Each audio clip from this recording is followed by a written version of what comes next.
Hello, hello. Hey guys, welcome to the second live event. Hello, hello.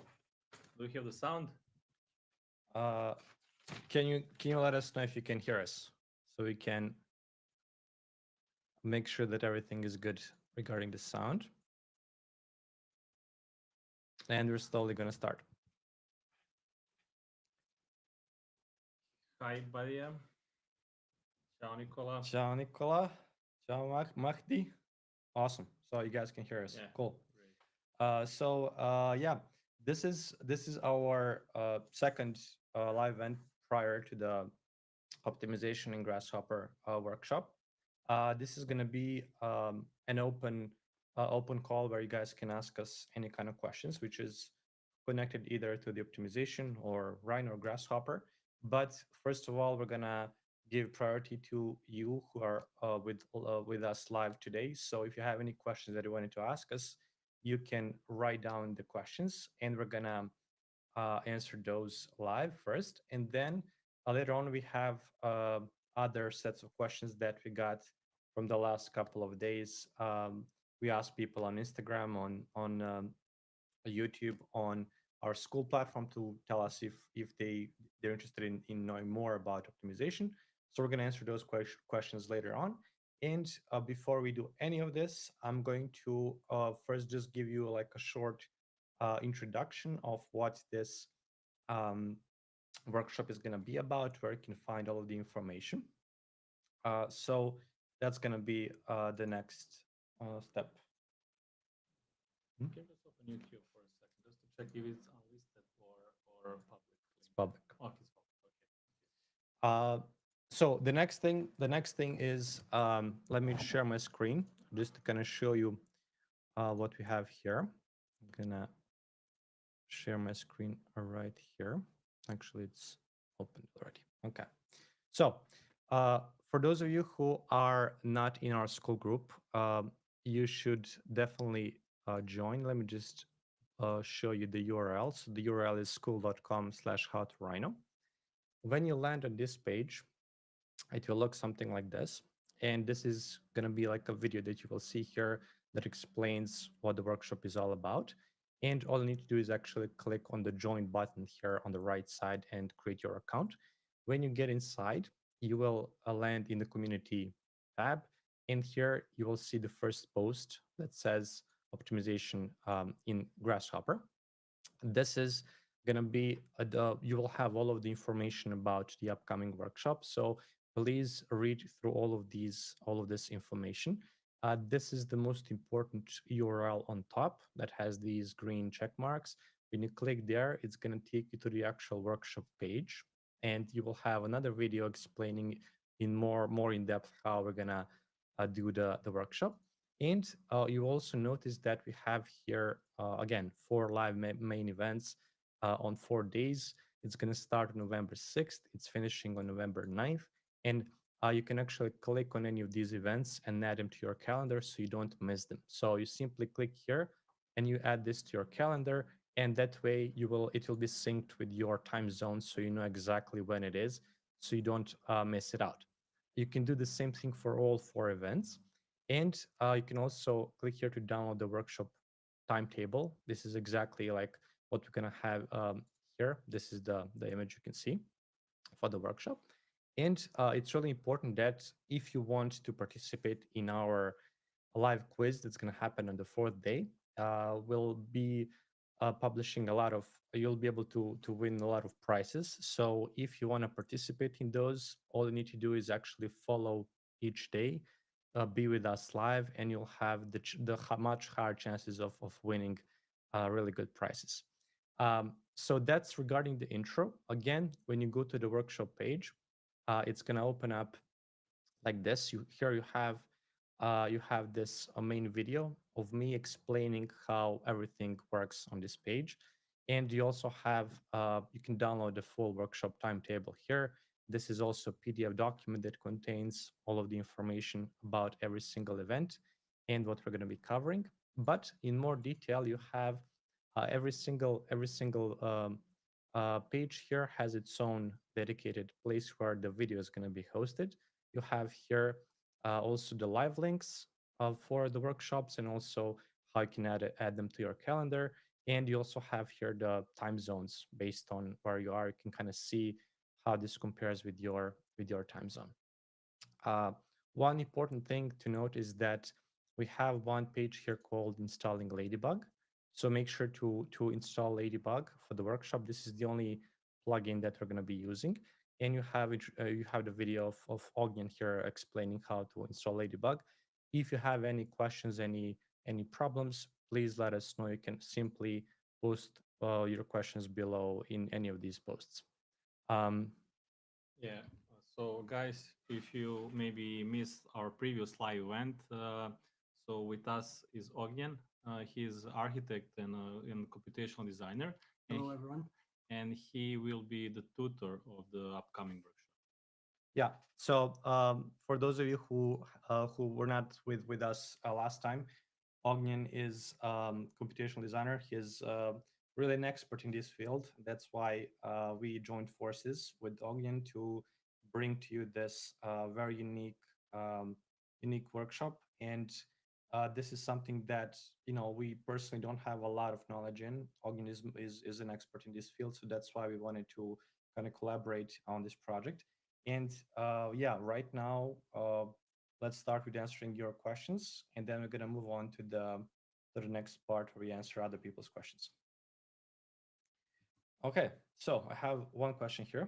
Maybe Ogden can let us know. So we are not going to use any programming language since the workshop is going to be for someone who wants to start learning the optimization in Grasshopper. Um, but however, we are going to use Ladybug for simple daylight analysis on the third day of the workshop. So as Dusan explained before, there is a tutorial on how you can install the Ladybug tools within the Grasshopper, and that is going to be important only on the third day. So we are going to use native components within the Grasshopper, and we are going to use Galapagos component for the optimization. And of course, on the fourth day, we are going to talk about more of on about other optimization engines and plugins within the Grasshopper. However, we are not going to use any programming language since it is slightly more advanced and we want to cover. We were gonna start with the Yeah. basics first. So you don't need to like the only kind of I would say condition is that you're not or like really completely unknown like to Grasshopper. Like you need to kind of know more or less what Grasshopper is, and of course we're gonna build all of the scripts with you. So it's gonna be like continuous practice with on every single event. But when it comes to the plugins, the only plugin that we're going to be using is Ladybug. But of course, maybe Ogden in the future can have another workshop where he's going to explain like in more detail, like if you want to just do this with C# or other elements. Maybe Ogden can also clarify one more thing. So we're not going to use only optimization in this workshop. So for example, we will start from scratch. So we'll build something. So I mean, it will be like, let's say 80%. I don't know. I mean, you can explain better, but we're going to use like Grasshopper a lot to create the project. And in the last part, we're going to optimize it, right? So Yeah, maybe exactly. you can maybe explain that part. Yes, so a lot of the focus will be spent on creating the parametric models and preparing the evaluation methods and fitness functions for the optimization, since that is something that is really important for the optimization workflow. Then in the end, we are going to spend about 1/3 of our time for the workshop on running different optimizations. So we are going to set up different parameters and produce different results. However, there is one more question that we can answer as well for the Velocity plugin. Yeah, this one. I don't think that there will be enough time to explain the Velocity as well. We are going to focus more on Galapagos, but we can talk about that on the fourth day, and maybe on the third day, if there is still enough time, I can show you, for example, how to install the velocity and how to use it for the optimization. However, we cannot promise that right now. It depends on whether we are going to spend a lot of time on explaining every single component. Depends on the workshop, how it goes. Maybe you can briefly explain for our audience here what is the main difference between Wallace or how you pronounce it. I'm still not sure how to pronounce this plugin. I mean, usually I call it Wallace, but you told me last time that Yeah, I'm not they completely sure either. yeah. So it might be velocity, it might be Walasi. velocity. Okay, We're so not what? sure, So but maybe yeah. What do you want to say? So maybe briefly you can explain to others what is the main difference between Galapagos and Walasi. Walasi. Yeah. so the Galapagos is the native component within the Grasshopper. You don't need to install it. So you have it with the Grasshopper. The Velocity is the plugin that you need to install, and it it is a plugin from really great software developers and computational designers, and they created uh, a slightly better version of Galapagos. Sorry. So the user interface is significantly better compared to the Galapagos, and you can even run multi-objective optimizations with Velocity. So with Galapagos, there is a method that I'm going to show you, but it is taking only one score or one objective at the time. So you cannot natively run multi-objective optimizations with Galapagos, but there is a workflow that I'm going to show you. Yeah, there is a workaround Yeah, exactly. to simulate multi-objective. Multi-objective Yeah. optimizations, exactly. However, the Velocity plugin gives you even more control when you want to select the best performed designs. So there is significantly more control over the generations, over the generated designs, and how to sort those designs based on different criteria, different methods, and so on.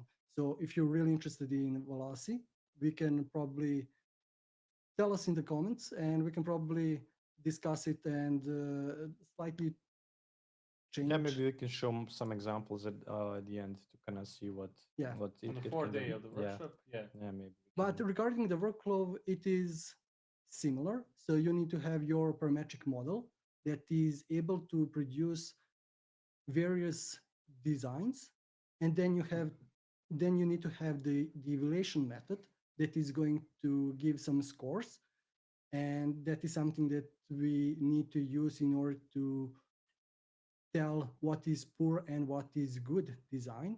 And then in the end, it doesn't really matter. Well, it does matter, but it doesn't matter which optimization algorithm are you using, whether it is Galapagos, Velocity, Octopus, or any other plugins from different developers. The workflow is almost similar. So you just need to prepare slightly different things for these different optimizations regarding their input parameters. But the main thing is to have a parametric model, then the evaluation method, and then in the end, the optimization engine. Can I ask? I mean, additionally to this topic, can we achieve the same result with Galapagos as we can with Wallace? What's your opinion about that? Um, Depends on how you define your parametric models. So as I said before, and depends on the problem that you're trying to solve. If you have only one objective that you want to improve, then you're probably example. then you can probably yes, exactly, or achieve the similar results.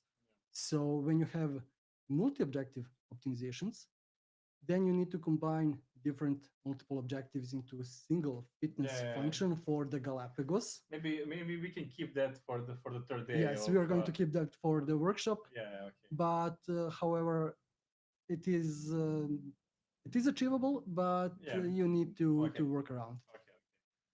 We have more questions. All right, in the let's move to comments. the next one. We have the comment that our voice is really low.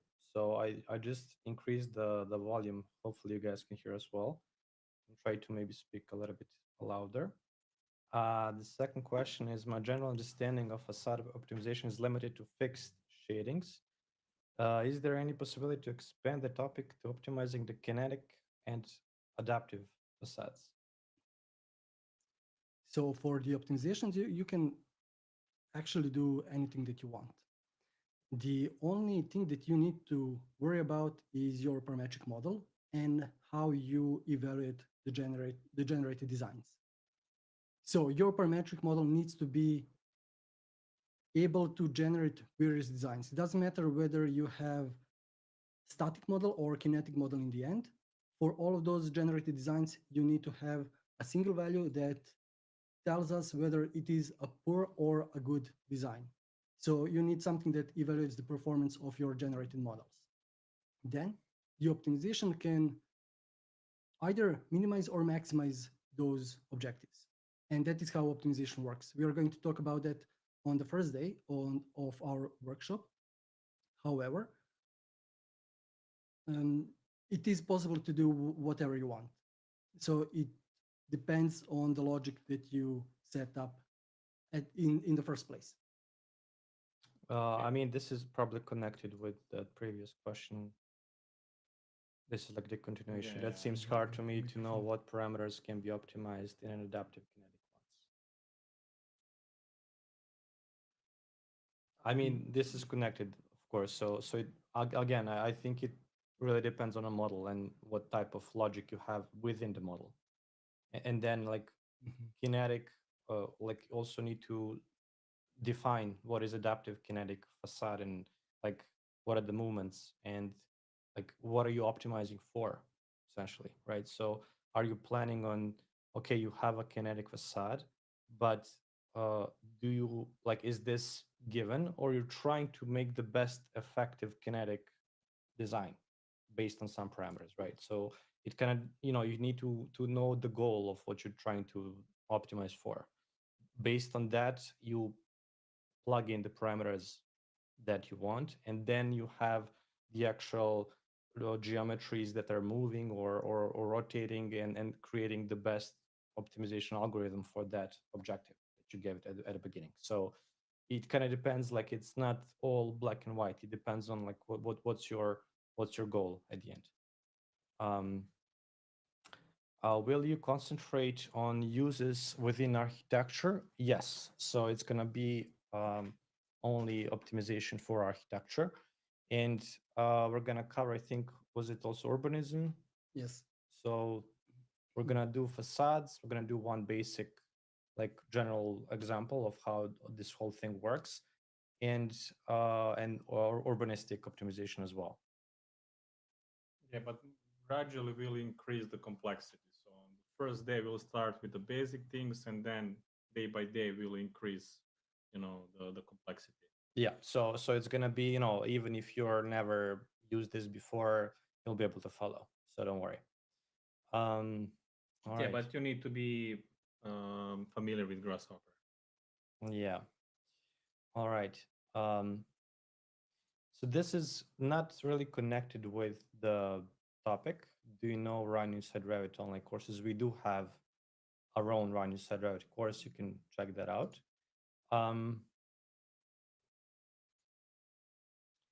Can we also optimize my model in accordance with different seismic zones, or optimize my building design? And now I don't know what this is. WRT structure. I can try to Yeah, answer that. that's So right. it really depends on your parametric model again. So the optimization is simply the process of finding the best possible design solution.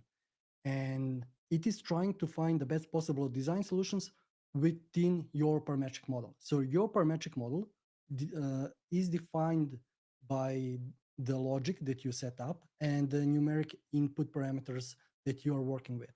So the optimization can simply randomize those numeric input parameters and then it looks at the results, and it can only maximize or minimize the numeric values from those results. And that is how optimization works. So it depends on whether you are able to define the parametric model and the logic for your design problem. And then the optimization is simply looking at all of those design possibilities and trying to find the one that aligns with your objectives.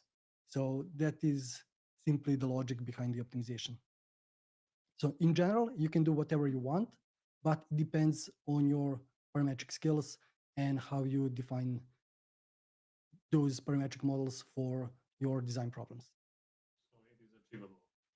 Yes, almost everything is achievable. Yeah, this is, this is just like like you need to define seismic zones and what like how is this quantifiable in terms of well, in terms of numbers? Like, how do you determine those zones, and like, are they like, can you simulate that somehow with respect to the location where the building is located, right? So if you have a way to kind of produce that result and have those numeric numbers, then you can of course optimize the building according to that, to either be more, I don't know, like more structurally sound or whatever.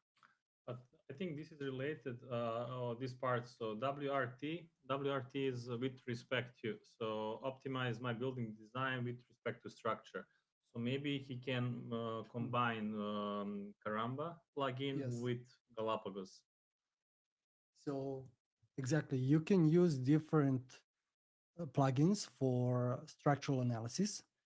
So you need to define your parametric model. Then you can use different, as I said, plugins for structural analysis, for example, Milliped or Caramba 3D. And then you can read the results from those analysis methods and use those numbers for the optimization. Yeah, but guys, make sure to stay with us on the fourth live event. We'll give you some information also about these two. Yeah. So do you guys think we should now switch to the questions, or we should show some examples? Yeah, maybe you can show example that the audience example for the bridge for the structure. Mm-hmm. Sure. I mean, Okay. it is related to this topic, right? Mhm. This one, right? Yeah. Okay. So this is an example of, of one of the optimizations that's uh, like live, and you can see the animation here. And this is again structural optimization of the bridge based on I don't know so how many parameters there was, but you can see the graphic is changing, and then the whole structure is kind of um, being modified based on the things which are optimized on the screen.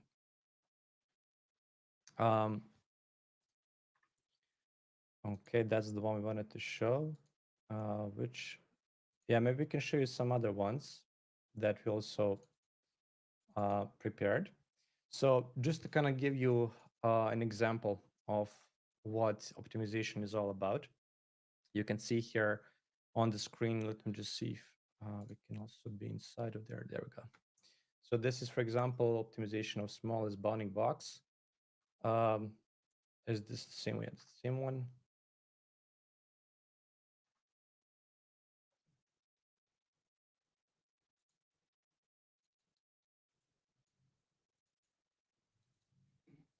Maybe you can, just briefly tell us about like what each one does. So these are the examples that we are going to create from scratch during our workshop. The example before is something that we are going, so this example is something that we are going to create on the first day of our workshop. It is a simple example for finding the smallest bounding box. And as you can see here, we are only randomizing two input parameters, and for the X, Y rotation and for the Z rotation. And the algorithm is able to find the smallest bounding box. So you can try to do this by sliding these two, sliding the values on these two number sliders. However, it is much more easier to do this it is significantly easier to do this with the optimization. On, on the second day of our workshop, we are going to create this simple parametric model for the urban design.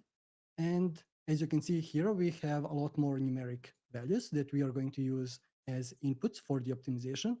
And of course, it is not going to be as easy as before to randomly change these values manually in order to find the best possible design solutions. So we are going to use optimization for that. So optimization is going to do this instead of us.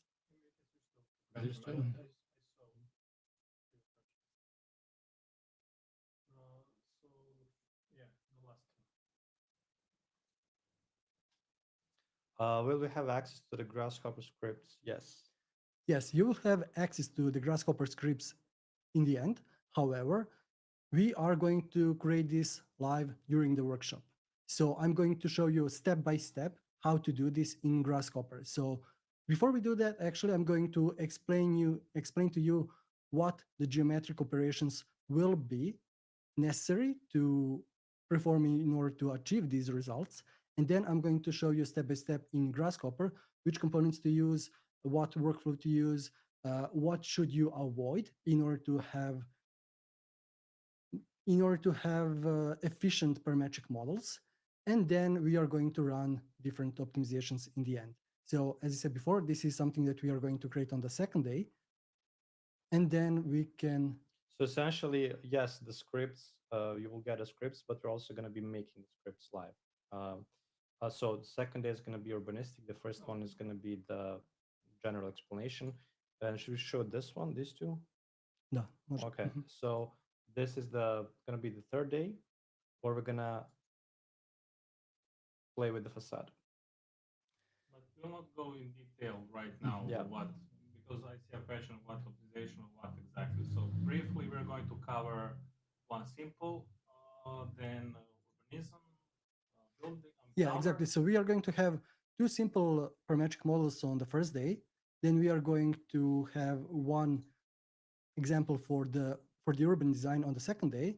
And then we are going to do the facade optimization that is going to include the ladybug analysis on the third day. And yeah, and the fourth day we're gonna use all of the elements from the first 3 days. We're gonna possibly show you like what to do next, how to continue learning, and we briefly talked about today about possibly including, well, let's say example. We're gonna see about that. So yeah, that's should we show these examples as well? I mean, we can also show you like just to kind of see how this looks, on a bigger example, like if I have a bigger building. So for example, here we're optimizing the facade, the panels on a high-rise building. In this one, for example, we're optimizing the rotation. You're seeing how the sunlight is being projected on the building and what outputs you get from it. This one is again also an example of our urbanistic block. Then yeah, this is also, I think, the similar one.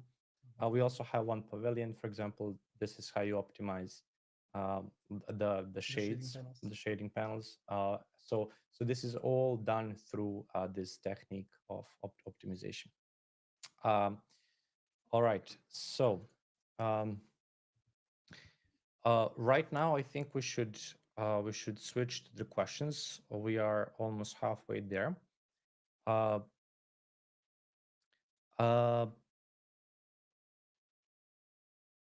So we just explain what types of optimizations we're gonna do.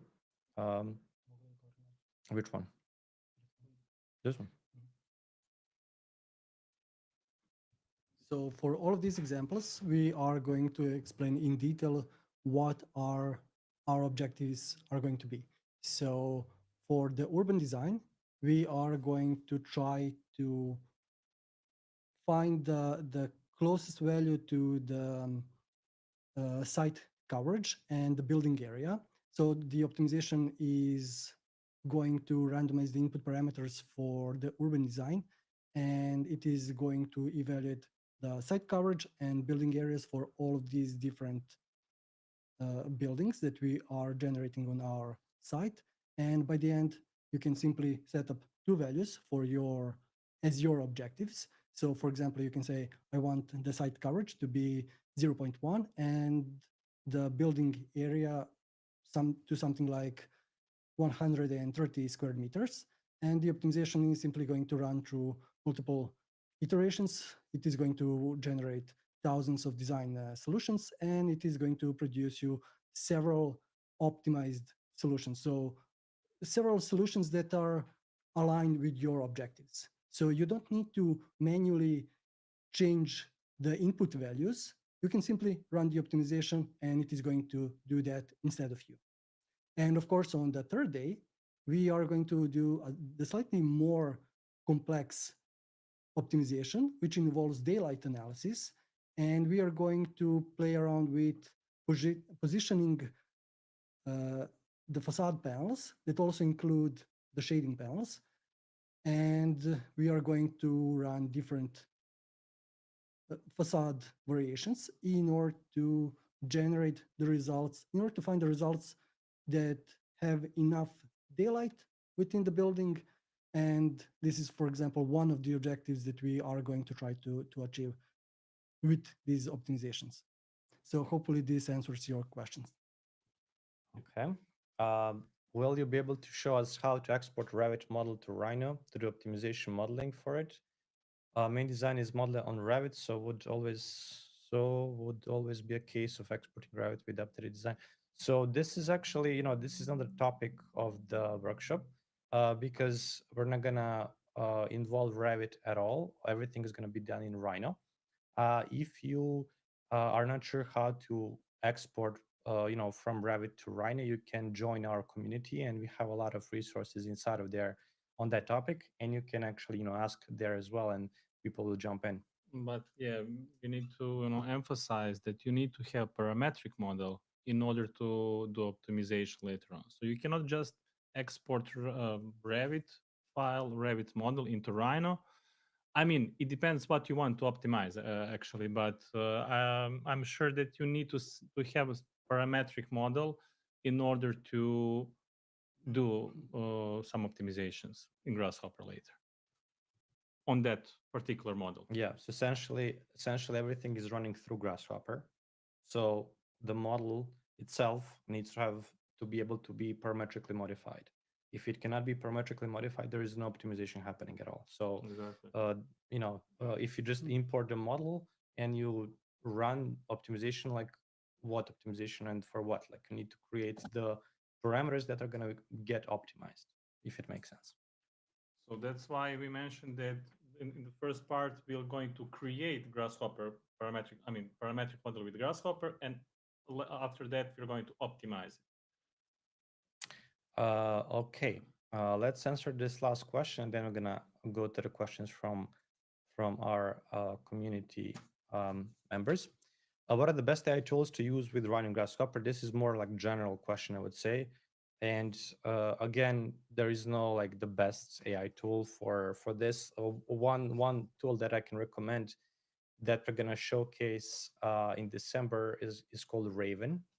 And this is like a plugin for Grasshopper that allows you to talk with your parametric model, just like you're like talking with Grasshopper, and Grasshopper natively creates components for you based on your conversation, just like you're talking with ChatGPT. So that's maybe something you can check out. Now let's switch to the questions that we got from the audience from before. So Ogden, maybe you can, choose whichever question you want to answer first. Mm-hmm. So for this first question, as I said before, it really depends on... You need to read the question because they don't see it. Okay. Can we somehow show this question? Yeah, we can. Mhm.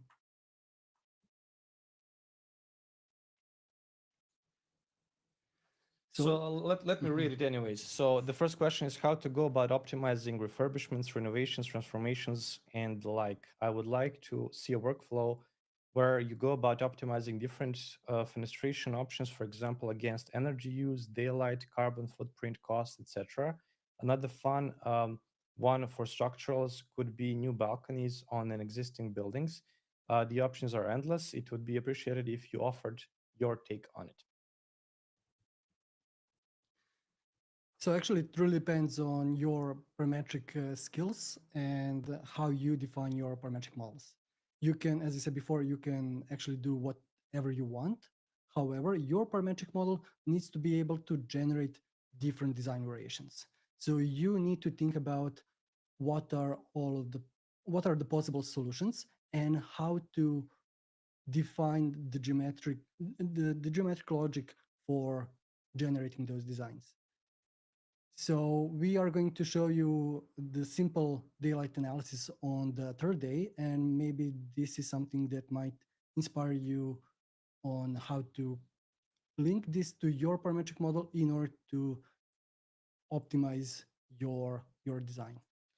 Uh, yeah, go. Yeah, I let's just take it. wanted to add this. So essentially, like this is good, a good question to kind of talk a bit more about it, so you get the idea that all of these like plugins that we're going to be using, for example, Ladybug. Ladybug is used for daylight, let's say daylight analysis.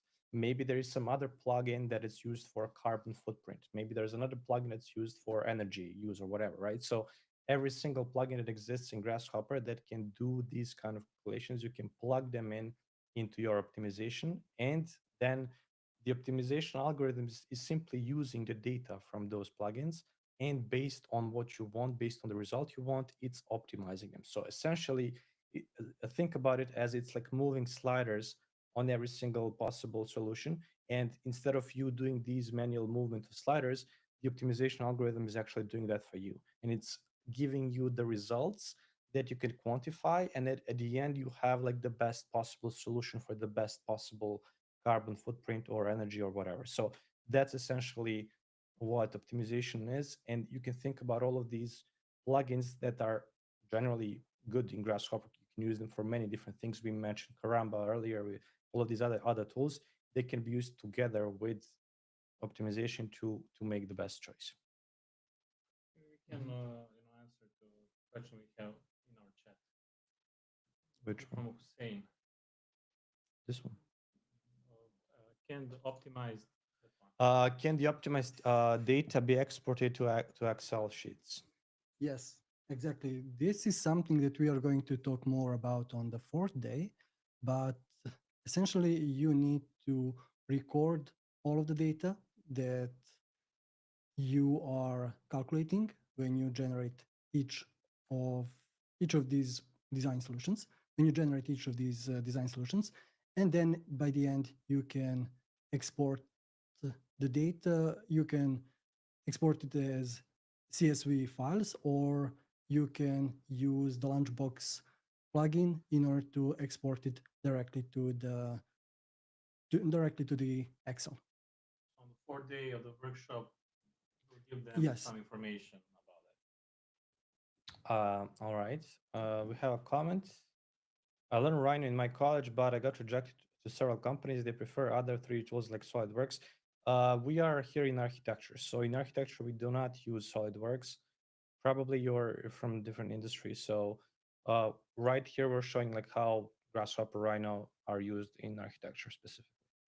Um, this is the same question. This is the same question as the question we have here on the page. Will the training be recorded? So keep in mind the training is going to be recorded, but it's not going to be available forever. It's going to be available for until November 13th. So that's the deadline. After that, you'll not be able to see the recordings anymore. So this means that you should try to book this this 1 week if you want to participate. On the workshop page we actually have the calendar, and we showed this calendar earlier, so you can see here on the calendar that we have the workshop is starting on Thursday. It's finishing on 13th, also Thursday. During these days you'll be able to watch the recordings, but the live events are going to be on 6th, 7th, 8th, and 9th. And also if you participate live, you're going to be able to win prizes, just so you know. Um, okay, what was the next one? Overall workflow, I think we went through this. Does this require any additional Grasshopper plugins or only Grasshopper? There's going to be just one plugin that is required, Ladybug, and we put the instructions here on how you can install Ladybug and how you can use it. Grasshopper is used a lot for architecture. But how about landscape architecture?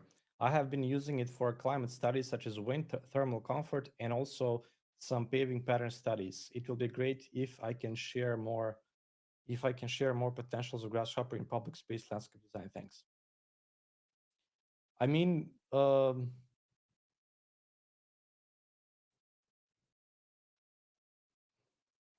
is it? I mean, the question is overall: is it Can we used use in landscape landscape? architecture? Yeah, Yes. also, you know, I was. reading I What was. was once the again. question? I was reading if there is a Yeah, question at all. yeah. So yeah, Grasshopper is used in landscape architecture.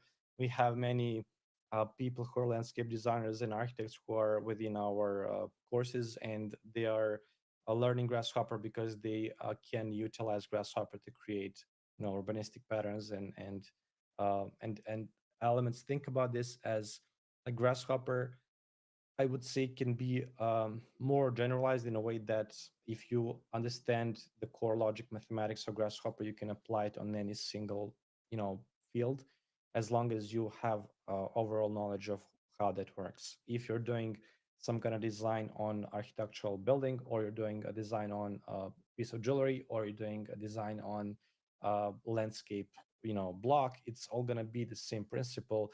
It's just gonna be like different methods how you get there. Um, I'm interested in different optimization algorithms developed in Python, bridging, for instance, structural software as Strand 7. I would like to know if someone started to apply new ML model in structural calculation. I have no idea about this. Maybe.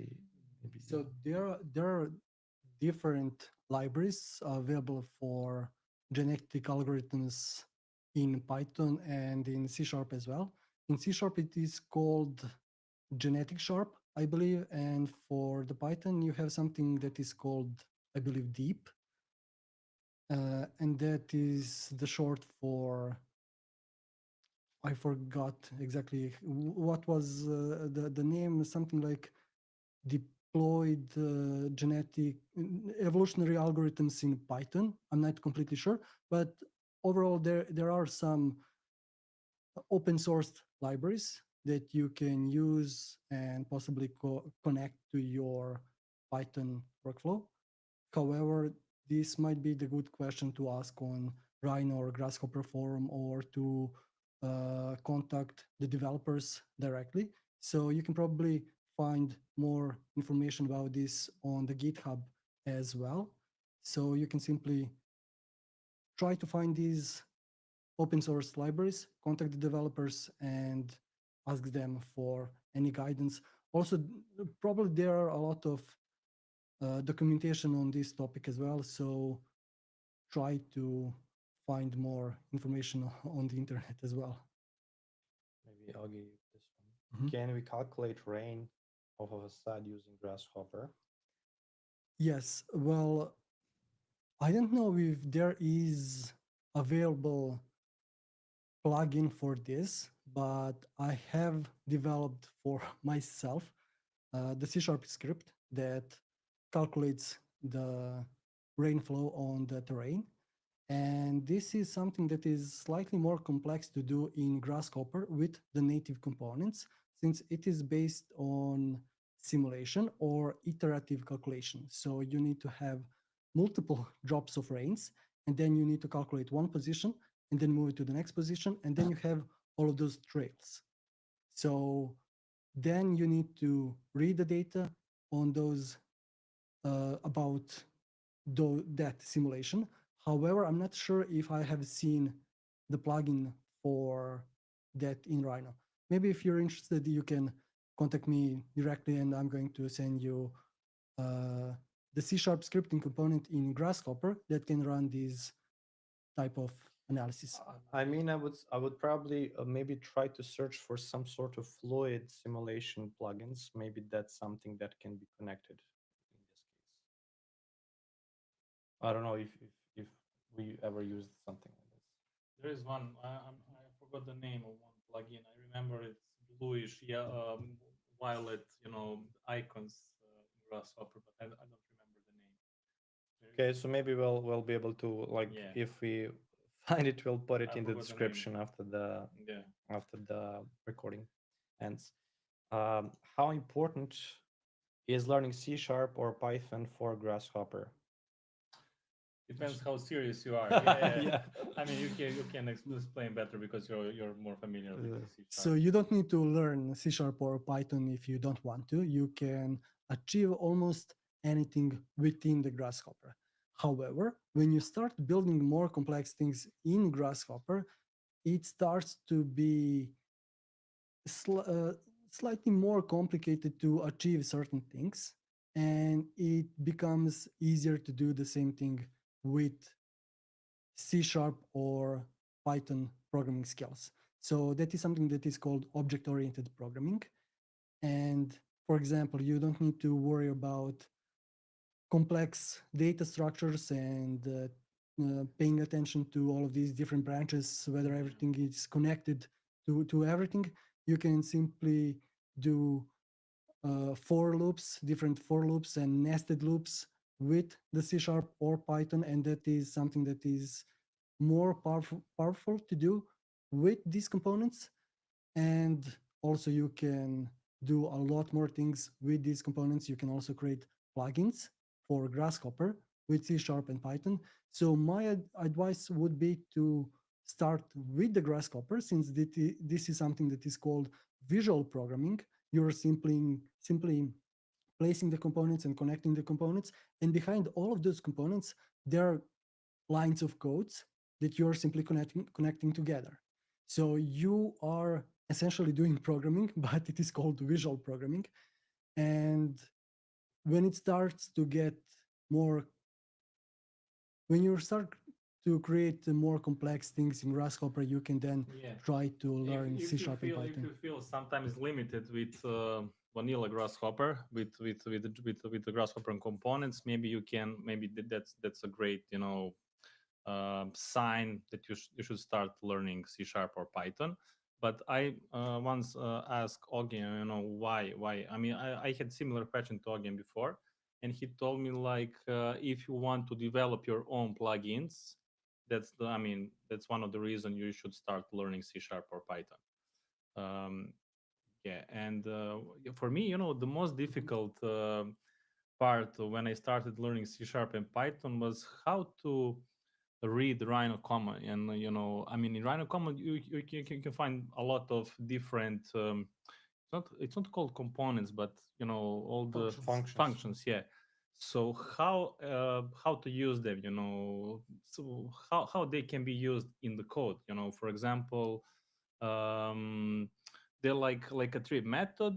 How is it called? Like each function has three different properties, a method, and I forgot what is the third one.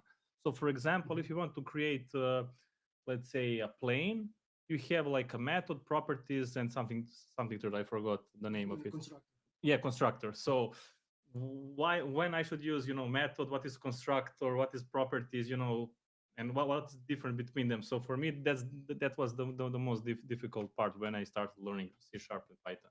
And Python. Yeah, well, there are some basic things that you need to learn when you start learning these object-oriented programming skills, and you simply need to accept that as something that you need to learn. It is slightly more complicated than Grasshopper.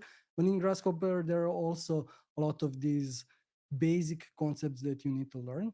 And also one of the benefits of using C# or Python is that it is significantly faster compared to the Grasshopper scripts. So in Grasshopper is trying to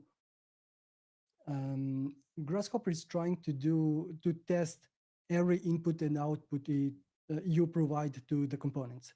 So it is going to test it is also trying to convert some of the data type to other data types. So for example, if it requires a number and you plug in and you connect a curve to the data type that is a number, it is sometimes going to produce the invalid results, and the other times it is going to convert that curve into a number by using the length of the curve. So it is trying to do a lot of these things in the background.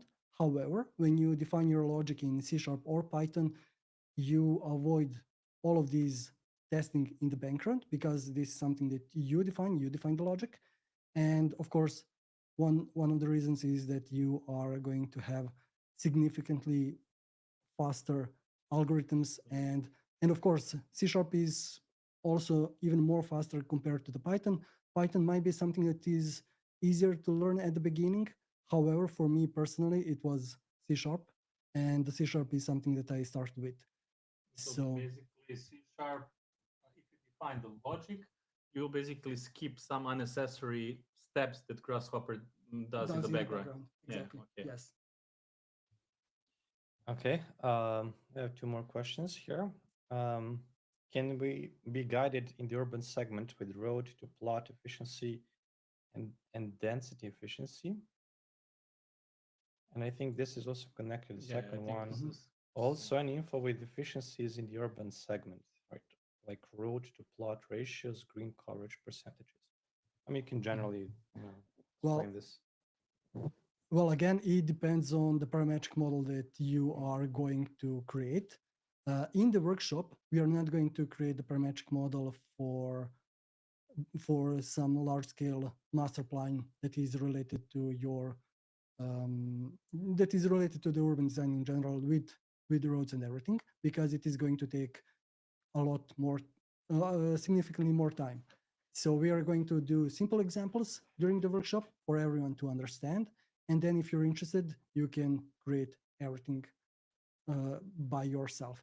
So for example, I created a Grasshopper script that takes only the polyline as input, as geometric input. And then you have a lot of numeric inputs as well. And it is able to produce different urban designs with roads, with parking spots, with different buildings, and so on. So again, it depends on how much time you want to spend into creating parametric models.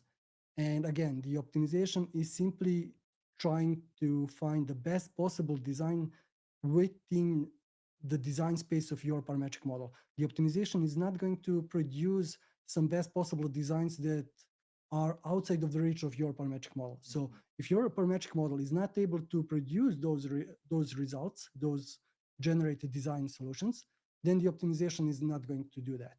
So it's not going to find those designs.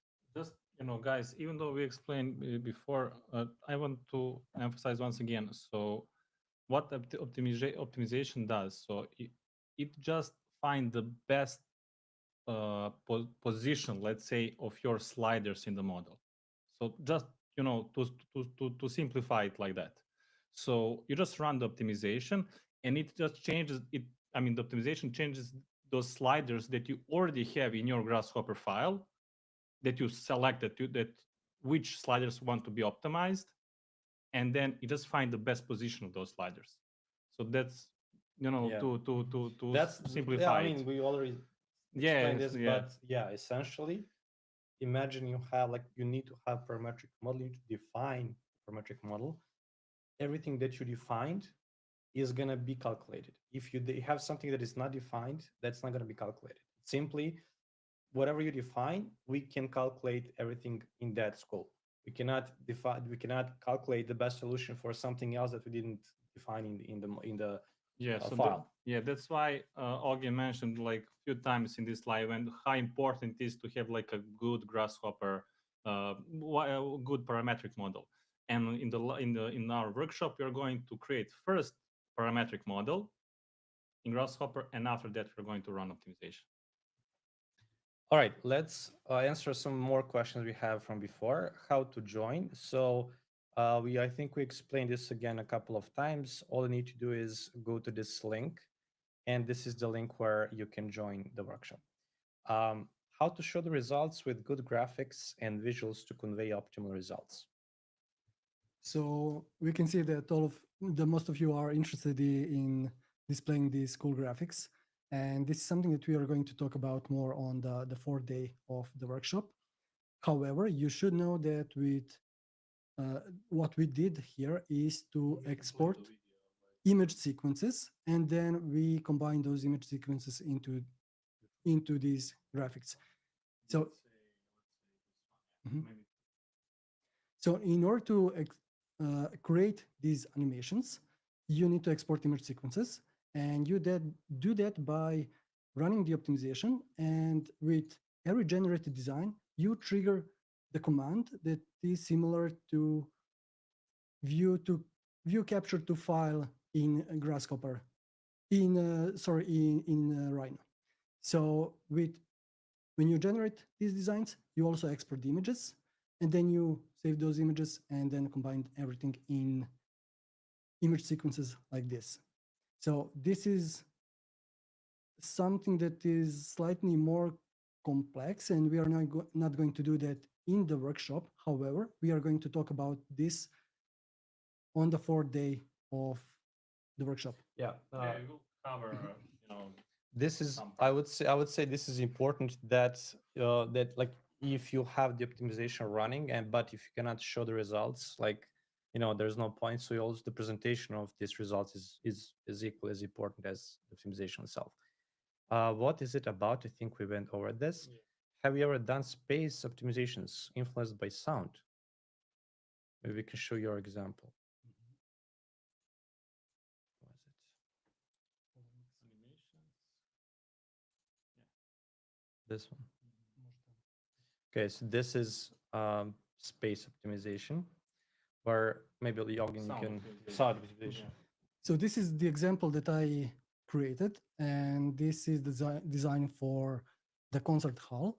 And as you can see here on the right side, there are some global results that are related to the dimensions, volume, area of for all of these shapes. And then you also have simplified acoustics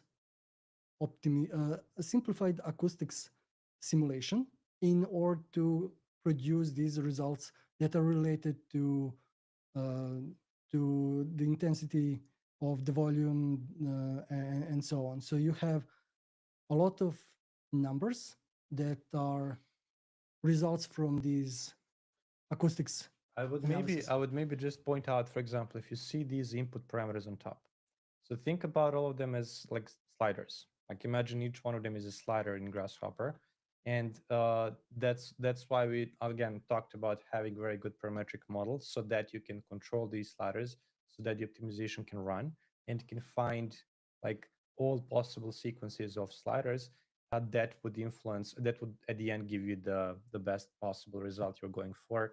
And then at the end you have here global results, right? And then you also have again uh, maybe you can also talk a little bit about this, how you can kind of influence in which direction you want the overall design to go. Like if you specify So you need to for the sound optimization, you need to specify the time reverberation. That is something that is relevant for the concert halls in general. Reverberation time. So you have the time for the first race when it reaches the audience. Then you also have the intensity of the sound in decibels, and you also have the reverberation times. Yes, you can see the table here on the right side, and then the optimization is simply randomizing these input parameters, and it is finding the best possible variation for all of these 80 input parameters in order to find the results that are aligned with our goals. So for example, we need to set up that we need to define our goals. So for example, one of the goals would be to have the reverberation time set to 2.2 seconds. And then the optimization is simply going to run through all of these different design iterations and trying to find the design that is close, that has the performance that is close to these values. So hopefully this is something Yeah, that yeah. explains this. Of How course, much does it take so for each? yeah. So this example was created in C Sharp in order to have, in order to spend less time on each generated design. So it is improved when it comes to the time for each iteration. Yeah. However, the sound optimization is the sound simulation is slightly more computationally expensive, and it takes somewhere around 20 to 30 seconds per each design. So it takes a lot of time to bounce all of these sounds in this free form uh, shape of our space here that you can see. And of course, it takes a lot This of was time. sub D, right? Yes, this is everything is sub-D modeling. And as I said before, nothing is created in Grasshopper or in Rhino. Everything is produced within the C Sharp, and the overall design was created in C Sharp.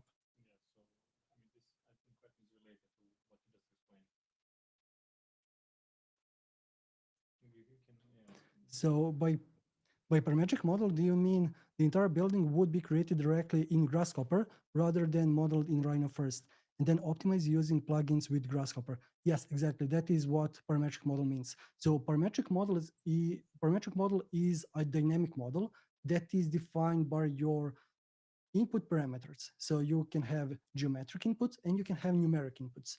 When you change those geometric and numeric inputs, you have different results. However, everything is called parametric model. For these optimizations, it is important to create simplified parametric models in order to produce more results in less time. So for example, it is important for me to create this type of complex shapes in C Sharp because it is going to produce more results in less time. It is going to be more efficient model. However, the parametric model is something that you create in Grasshopper, and yes, you also need to create everything from scratch. So you don't need to create the whole building if you want to optimize only one section of the facade. You can only focus on that section that is also a parametric model. So you don't have to spend time on creating something that is not important for your optimization. In the end, it is important to have simplified models, and that's all. But to explain, like once again for the Fabrice, so if you have Rhino model and importing Grasshopper, that Rhino model is not a parametric model. So we don't know what parameters we want to optimize. That's the problem with that workflow. So you need to have like parametric model with the input with the numeric inputs that you want to optimize. Okay, let's continue. We have a few more. Um, Similar question. Are we gonna learn how to visualize? are we gonna data? learn how to visualize the data like that? Yes, we're gonna cover this, and you'll see exactly how this can be done. Please give me more space to reverbs and transformations. That's where sustainability is. Okay, I guess this is Tomislav. We actually Yeah. had him as well. Is that some ladybug? Yes, that's one of the parts is ladybug. This is from our school group. How to make analysis about performance of the materials, structural aspects, especially for 3D printed skins and polymers.